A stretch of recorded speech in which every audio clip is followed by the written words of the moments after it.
वंदे मातरम। नमस्कार, जय श्री राम। जिसका संदेह था वो कार्य ही ठाकरे गैंग कर रही है। 16 जुलाई, अब तो समय इतना कम है कि उंगलियों पर हम गिन लें। अब 10 जुलाई से 16 जुलाई के मध्य कितनी दूरी, 5 दिन बीच में बचे हैं।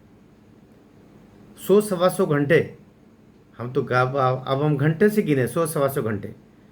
इस समय ठाकरे गैंग जो सूचनाएं निकल के आ रही है वो ये बता रही है कि उनके अब खतरनाक इरादे भी होने चले हैं। माननीय उच्च न्यायालय से जैसा निवेदन किया गया था जब फरवरी में, फिर मार्च में जब पिटिशन रखी थी, उसी समय कि आदित्य पर उसकी गिरफ्तारी हो, उसका नार्को टेस्ट हो और उसका पुलिस में पूरी उसकी गिरफ्तारी के बाद में सारा उसका संज्ञान लेकर के, और अब वो बाहर छूटना नहीं चाहिए, बाहर रहना नहीं चाहिए।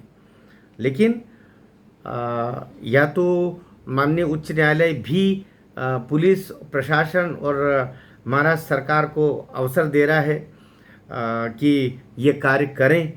लेकिन अब मुझे लगता है 16 जुलाई को अब बहुत देर हो गई हुजूर आते आते।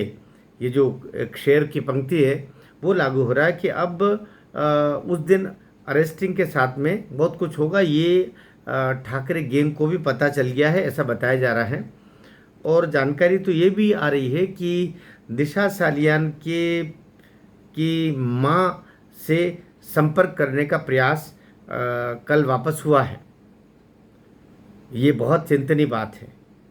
और सबको पता है कि पहले भी बीएमसी की जो महापौर थी वो उनके दिशा सालियान के माता पिता के घर गए थे, उनको खूब दबाया था। इसीलिए सतीश सालियान उस समय बाहर नहीं आ पाए थे और उन्होंने भी उनके स्वर में स्वर मिला के कह दिया था कि मेरी लड़की ने क्या दुर्घटना में मृत्यु हुई है, मेरी लड़की को बदनाम मत करो, उसकी कोई हत्या नहीं हुई, उसका कोई रेप नहीं हुआ, ये बोल दिया था। अब वही सतीश सालियान कोर्ट में जा कर के, और अब कहने पर उनको आज़ादी मिली है और अब अवसर मिला है। क्योंकि उस समय तो चूँकि उद्धव सरकार थी, सैया भय कोतवाल डर काहे का, इसलिए उस भय के मारे जान के लाले पड़ रहे थे। तो सतीश सालियान और उनकी पत्नी ने उस समय नहीं बोला। लेकिन बाद में अब जब पाप का घड़ा फूटा तो सरकारें बदली, तब एकनाथ जी की सरकार आई या देवेंद्र जी की सरकार आई, बीजेपी की सरकार आई, हम जो भी कहें कोएलिशन सरकार को। लेकिन उसके बाद में हिम्मत खुल के अब वो बाहर आ रहे हैं।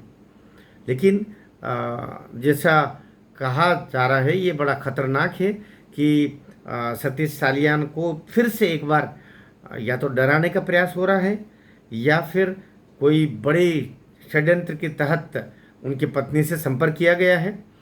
ये धन लालच भी हो सकता है और मारने का धौंस भी हो सकता है।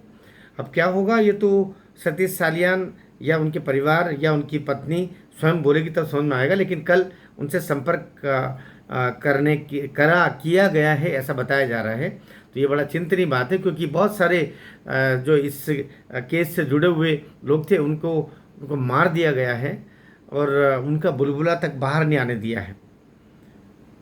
बल्कि उसी लिंक में यही माना जाता है और कहा गया है और ये इसको स्वीकार किया गया है कि सुशांत सिंह का मर्डर भी दिशा सालियान के मर्डर के कारण होना किया है।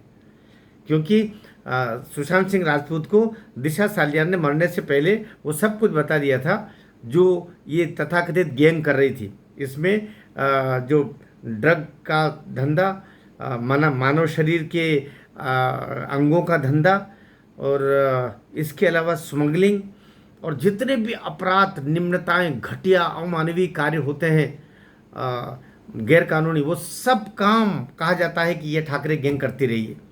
इसलिए उन सब की जानकारी दिशा चूँकि मैनेजर थी सुशांत सिंह की, तो सब उसको सुशांत को पता चल गया था। इसलिए पहले दिशा को उसका रेप करके मर्डर करके उसको रास्ते से हटाया, उसके बाद सुशांत सिंह को हटाया। लेकिन अब सब चीज़ सरकार के भले ही कितने ही ठंडे ठंडे रुख हो, लेकिन कोर्ट के दरवाजे तक पहुंच गया है। डिजिटल जो एविडेंस है वे अब चिल्ला चिल्ला के बोल रहे हैं, इसलिए वो सब चीज़ें सामने आएगी कि आदित्य ठाकरे जब दिशा सालियान की डेथ हुई थी उस क्षण पर कहाँ थे, उनका मोबाइल टावर लोकेशन कहाँ थी, जो वाजे करके जो उनका पुलिस अधिकारी था वो उस समय क्या कर रहा था, क्यों एरिया के सब सारे सीसी कैमरेज को बंद कर दिए गए थे, हटा दिए गए थे। ये सब चीज़ें निकल के आ रही है और सब चीज़ें रखी है कोर्ट में और कुछ रखी जाएंगी। इसलिए अभी तो आज अब 125 घंटे की और शेष बचे हैं लगभग, देखिए। लेकिन ये भागने की कोशिश में है और ये सफल नहीं होना चाहिए, क्योंकि 17 जुलाई का सवेरा आदित्य ठाकरे अपने मातोश्री बनी देखेगा, उस समय पितोश्री तक चला जाएगा। भारत माता की जय।